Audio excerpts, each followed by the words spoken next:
The test is in 4 parts. Part 1, Part 2, Part 3, and Part 4. Now look at Part 1. You will hear a man phoning to complain about a flight. First, you have some time to look at questions 1 to 3.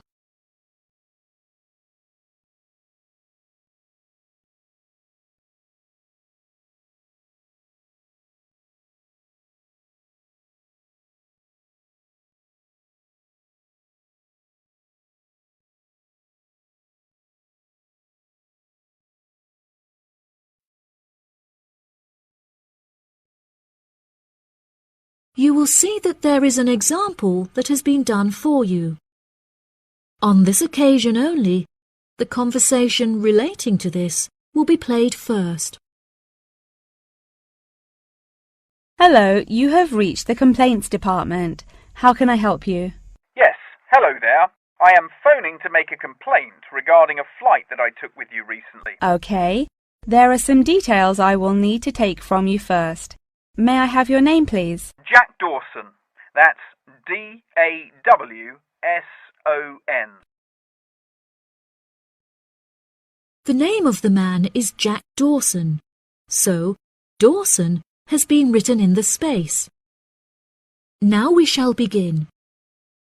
You should answer the questions as you listen, because you will not hear the recording a second time. Listen carefully and answer questions 1 to 3. Hello, you have reached the complaints department. How can I help you? Yes, hello there. I am phoning to make a complaint regarding a flight that I took with you recently. Okay. There are some details I will need to take from you first. May I have your name, please? Jack Dawson. That's D-A-W-S-O-N. And your address? It's 33 Hillcrest Road.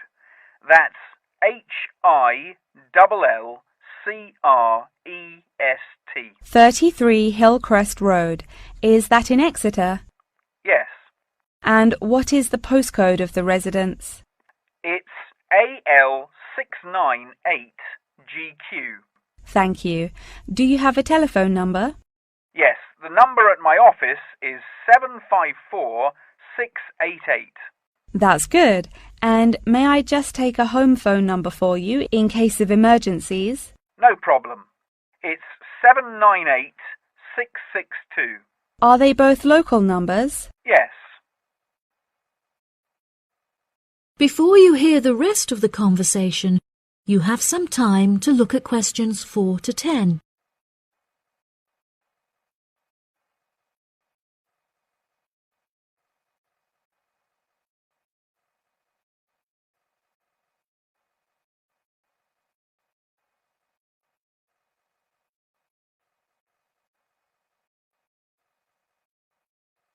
Now listen and answer questions 4 to 10. Okay, great. Thank you for your patience. Now, what is the nature of your complaint? I'm phoning to complain about a flight I took recently. I always take certain measures to ensure that I will be comfortable. For example, I always pay the additional cost for extra legroom, and I always arrive punctually for the flight to make sure that I'm seated beneath an air conditioner. Unfortunately, I was disappointed to find that the air conditioning on the plane was broken, so I spent the entire flight in discomfort as it was too hot and the air was stuffy. I see. I do apologize for this fault with the air conditioning. Now, while I have you on the phone, would you mind answering a short questionnaire regarding your recent flight? Sure. Okay, let's get started. What did you think of the food that was served to you during the flight? I thought that it was inexpensive and quite delicious. However, I was still very hungry afterwards, as it was a very small portion and more of a snack. Providing a snack for lunch is not reasonable. Okay, I have noted that down. What was your opinion of the quality of service that you received from our staff on board? The staff was very helpful, but each time I pressed the button to request service, it took a long time for a staff member to arrive. I found this frustrating as there just weren't enough staff on board the flight to be able to serve all the customers. Okay, that's great. Thank you very much for answering those questions. Are there any other parts of your travel experience that you would like to comment on? Yep. The process of moving through security was very quick and helped to make my travel experience stress-free. Okay. Do you have any extra comments on the services you received during the flight? Yes, I thought that the seats were very uncomfortable and looked very old. They were also in need of repair, as the reclined feature on my chair was broken, so I could not go to sleep for the whole flight. Luckily, the entertainment facilities were very good, so I was able to distract myself by watching movies. Thank you so much for taking the time to answer all of my questions. We would like to offer you some gifts as a goodwill gesture, with a 20% discount on the cost of your hotel stay. We also appreciate that international calls to your home country can be expensive, and we are sure that you would like to keep your family updated on your travels. So please accept a phone card which has a credit of £20. Oh, that's really great. Thank you so much for the gifts. No problem. We look forward to having you travel with us again soon. Have a fantastic vacation. Thanks. Bye. That is the end of section 1. You now have half a minute to check your answers.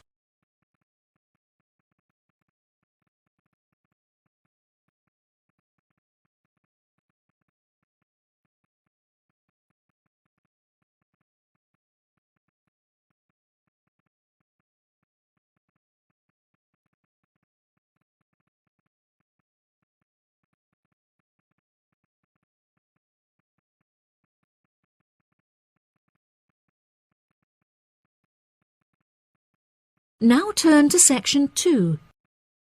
Section 2. You will hear part of a talk given by a member of staff at a car rental company. First, you have some time to look at questions 11 to 16.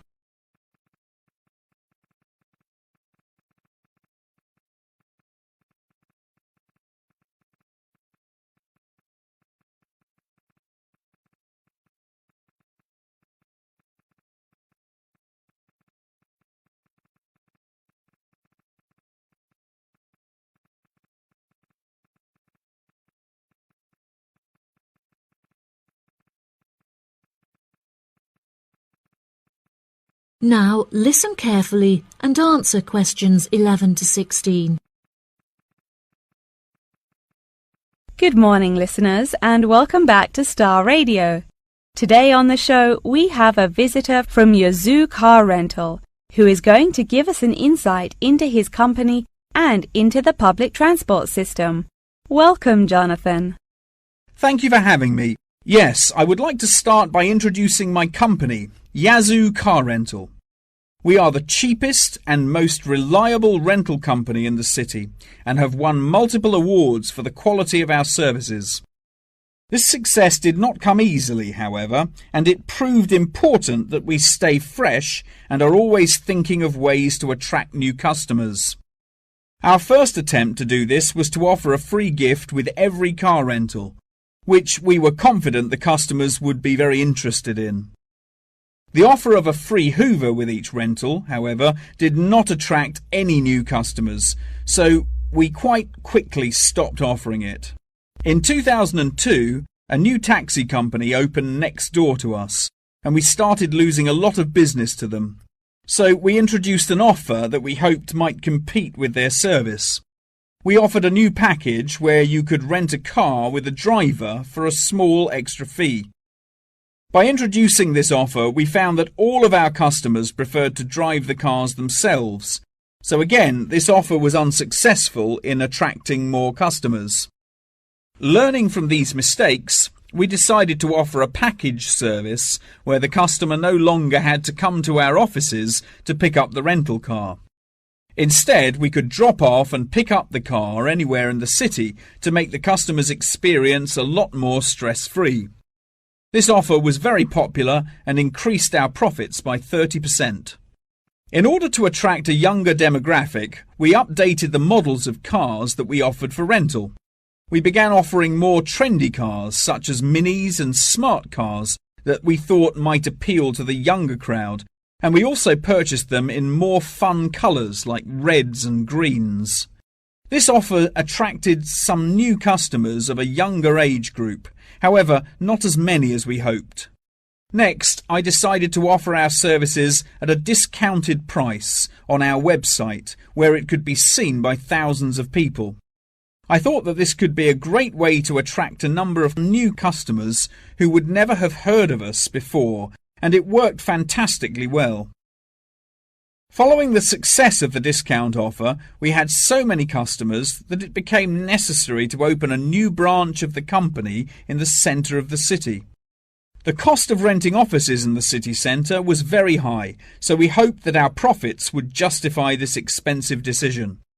We made enough profit to keep our city centre offices open, but we had hoped for a greater increase in customer numbers. Before you hear the rest of the talk, you have some time to look at questions 17 to 20.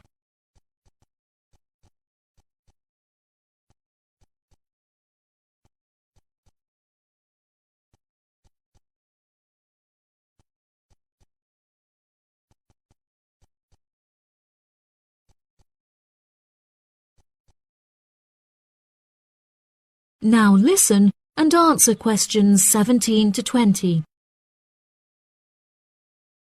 Now for the second part of my talk, which is on the topic of public transport. There are many benefits to public transport. For example, the recent introduction of bus lanes has meant that buses are now unaffected by traffic jams and are able to stay on schedule.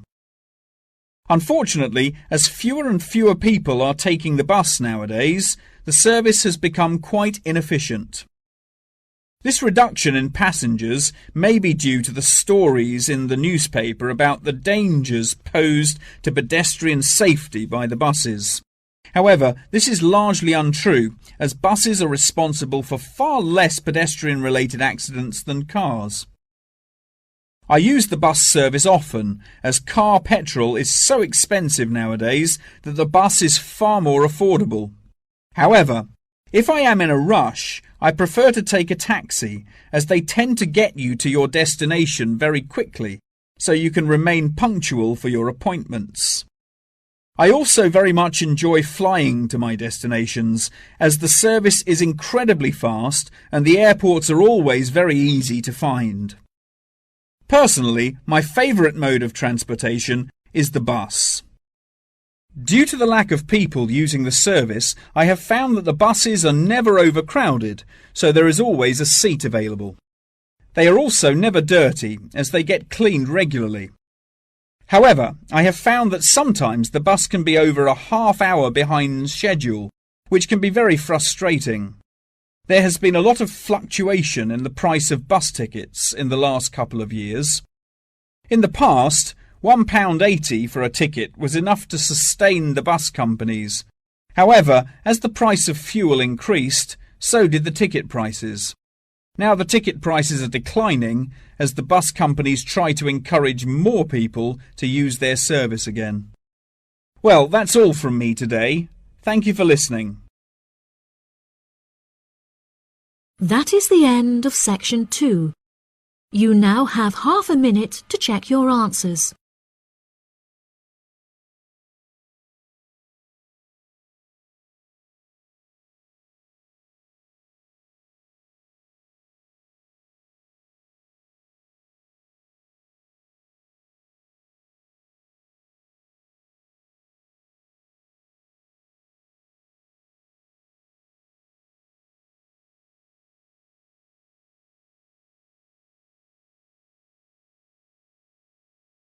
Now turn to section 3.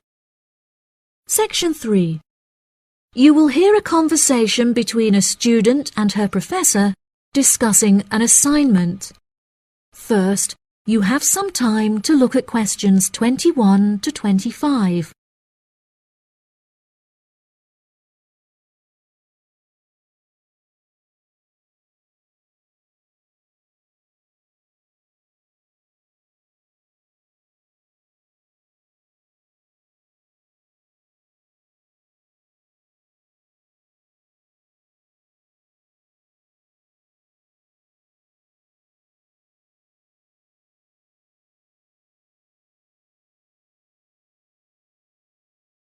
Now listen carefully and answer questions 21 to 25. Excuse me, Dr. Thompson. May I speak to you for a minute? Of course. Please come in. I'm Alexandra Jones. I'm studying business here at the university, and for my assignment I have to carry out a survey of people who own their own organizations. I heard that you are the founder of your own company, and I was wondering if I could ask you some questions about it. Yes, of course. Please fire away.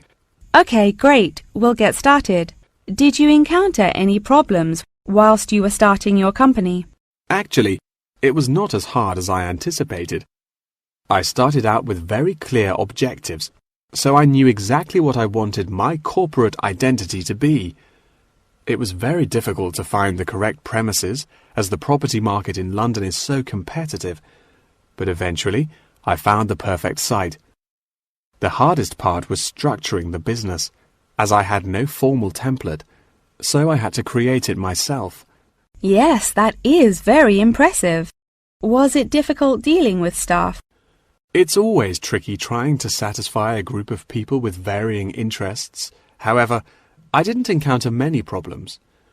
I found it very important to make the staff feel appreciated. So I hosted a staff day where we could all introduce ourselves and get to know each other as individuals. I was also able to talk to them about the type of work that they would be doing and gave them the opportunity to share with me the issues they had with the allocation of the work. Okay. Did you hire a management team, or did you take on the role of the manager? Oh no, I already had enough tasks to take care of. I employed someone else to take on the role of the manager. However, he never consulted me before making decisions, so I was forced to let him go and hire someone else. And what did the other staff think of the new manager? They had a great deal of respect for him. It definitely helped that I consulted with them before hiring him. They were surprised that he has been so successful in his role at the company, despite the longer meeting hours. Since the company opened, has it had any great achievements? There are many aspects of the company that I am pleased with. However, there is one achievement of which I am particularly proud. I wanted a mural painted to brighten up our entrance area, so I decided it would be a great idea to invite the local primary school to create one for us. The youngsters had a great time, and I know they were thrilled to be included. Oh, that's lovely. Before you hear the rest of the conversation, you have some time to look at questions 26 to 30.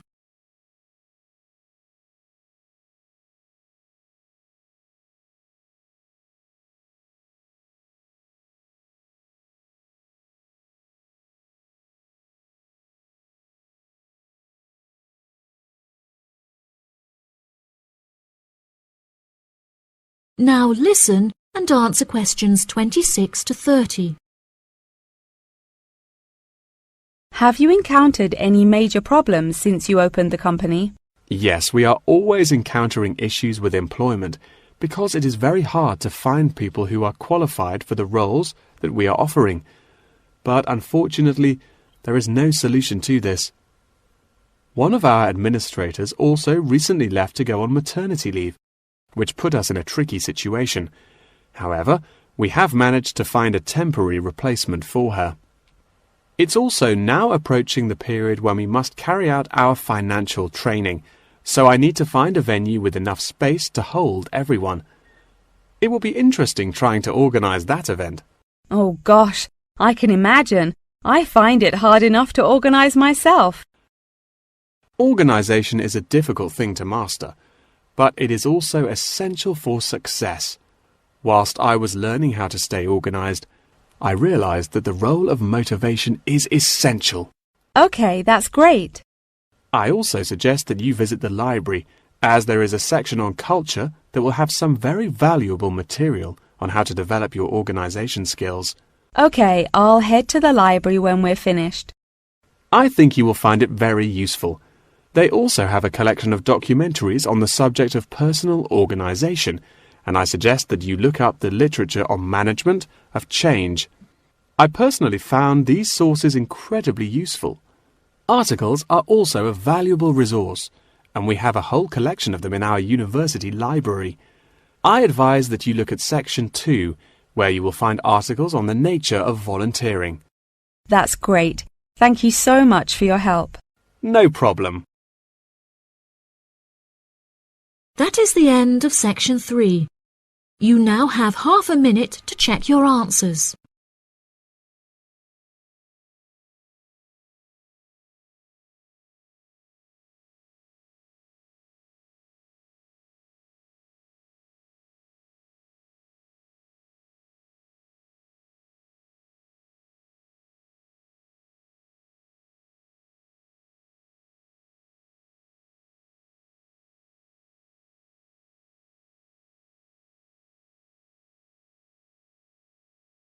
Now turn to Section 4. Section 4. You will hear a talk on the research of architecture. First, you have some time to look at questions 31 to 40.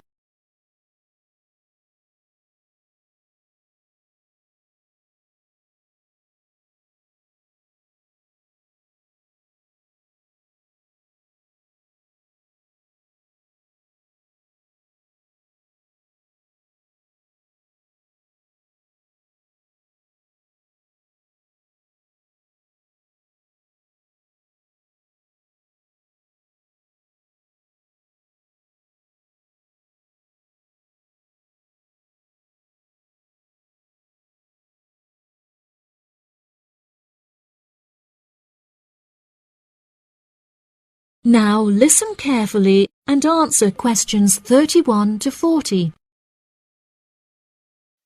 Welcome, class, to your very first lecture in this series on architecture, conducted by myself, Dr. Torben Dahl. Today we will be looking into the relationship between climate and architecture, where I will be giving you a critical overview of the main climate influences that shape the design of buildings. Throughout this lecture series, we will be looking at the latest research into climatic design carried out by experts in the field, in addition to case studies and examples drawn from modernist practice, both in cities and rural areas. Now, acid rain is one of the climatic elements with the most devastating effects on our architecture. The chemicals in acid rain can cause paint to peel, corrosion of steel structures such as bridges, and erosion of stone statues. Since the 1970s, our government has been making great effort to reduce the release of these chemicals into the atmosphere, with positive results. Private organizations have also been raising awareness and funds, and recently received a huge donation from the bank. It is interesting to look at the studies that have been carried out into the effects of acid rain at varying altitudes. Research has shown that there are lower levels of acid in the damaging pollutants at higher altitudes, meaning that skyscrapers are much less vulnerable to the negative effects, as they are exposed to acid rain with far lower levels of damaging pollutants.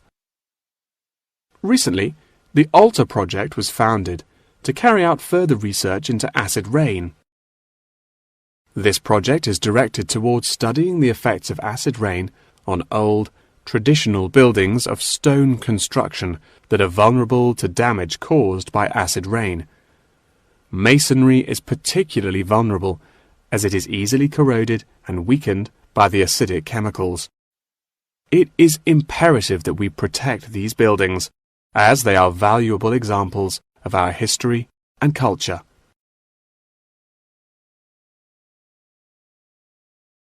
Pollution is one of the main sources of concern in the present day. The construction industry contributes considerably as a source of pollution in its day-to-day processes of creating building materials such as concrete and glass. However, more new sustainable methods are being developed to counter this. A recent case study for this is Sky Tower, whose windows have been made from recycled glass to prevent pollution from the glass-making process. Water is the most problematic element to be considered in construction. It is imperative that construction elements, such as the insulation, are fitted into the building in dry weather to prevent it from getting wet. This makes winter an undesirable season for construction, as the heavy rainfall can have adverse effects on the building. Another climate type that has an enormous effect on buildings is humidity. Constructions made of steel and stone are largely unaffected by humidity. However, it can have a serious effect on wooden constructions if the timber has not been correctly treated. Moisture from the air can condense in the grain of the wood, which then swells and shrinks in proportion to the magnitude of change in its moisture content. This variation in size can have disastrous consequences. In areas of the world that are prone to earthquakes, certain design and environmental conditions are preferable for protecting buildings in the event of a tremor. Engineers have come up with numerous building procedures to help minimize shaking in buildings. For example, tall buildings have height restrictions and counterweights, and multi-story buildings have reinforced floors and walls. Ground conditions are a cause for worry in many constructions, as often the soil is of the wrong density to protect the foundations. Luckily, technology has now been developed that can help to minimize damage by earthquakes. Seismic sensors can give prior warning when an earthquake is about to happen, so that preparations can be made to protect both the people and the buildings from harm. The movement of building structures can now also be measured and monitored over time by architects. It has been expressed by architects within the design community that it would be valuable to be given special courses for designing buildings within earthquake zones. Guidelines are also expected to be produced by the government in the near future that will give architects a universal checklist to follow. That wraps up the lecture for today. Please remember that attendance is mandatory. That is the end of part 4. You now have half a minute to check your answers.